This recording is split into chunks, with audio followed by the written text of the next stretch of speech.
America ने चीन की कंपनियों पर प्रतिबंध लगाए हैं। इसके अलावा इजरायल के विदेश मंत्रालय और प्रधानमंत्री कार्यालय की सुरक्षा परिषद ने एक साझा बयान में विदेश में रह रहे इजरायली नागरिकों के लिए यात्रा एडवाइजरी जारी की है। मिस्र से लगती गाजा की बॉर्डर क्रॉसिंग खोल दी गई है। राहत सामग्री से लदे ट्रक और दूसरे वाहन गाजा में दाखिल हो रहे हैं। लंबे अरसे से ट्रक बॉर्डर के दूसरे ओर खड़े थे। राहत एजेंसियों क्रॉसिंग को खोले जाने के लिए दबाव बना रही थी। बॉर्डर से आई ताज़ा तस्वीरों में ट्रक और दूसरे वाहन गाजा में दाखिल होते दिख रहे हैं। सहायता कर्मी मदद सामग्री को ट्रकों से उतारने में जुटे हैं। इससे पहले इजरायल में अमेरिकी दूतावास ने कहा कि गाजा और मिस्र के बीच रफा बॉर्डर को खोला जाएगा।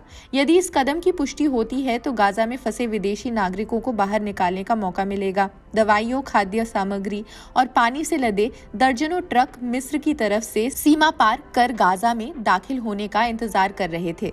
रफा नाका एकमात्र ऐसा रास्ता है जो गाजा में जाता है और जिस पर इजरायल का नियंत्रण नहीं है। हमास ने बीती रात 2 अमेरिकी बंधकों को मानवीय आधार पर रिहा कर दिया था।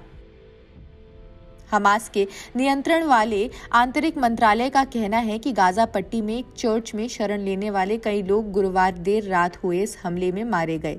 मंत्रालय ने कहा कि ग्रीक ऑर्थोडॉक्स चर्च के परिसर में हुए हमले में बड़ी संख्या में लोगों की जान गई है, साथ ही कई घायल हुए हैं। जिन्होंने देखा उन्होंने बताया कि फिलिस्तीनी इलाके में संघर्ष छिड़ने के बाद गाजा के कई निवासियों ने चर्च में ही शरण ली थी।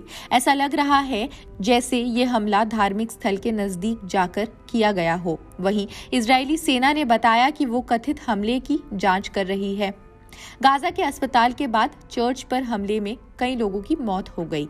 हमास ने फिर इजरायल को जिम्मेदार ठहराया। इजरायल और हमास के बीच युद्ध में करीब 5000 लोगों की मौत हो गई।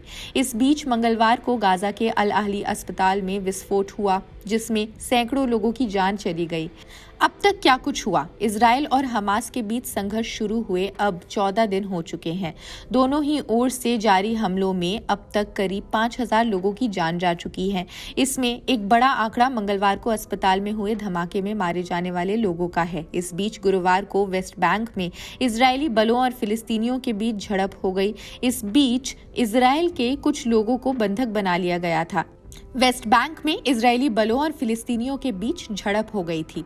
खैर, इस खबर में बस इतना ही। बाकी देश दुनिया की बड़ी खबरों के लिए जुड़े रहिए जनसत्ता के साथ। हम इससे जुड़ी सभी अपडेट्स आप तक पहुंचाते रहेंगे। शुक्रिया।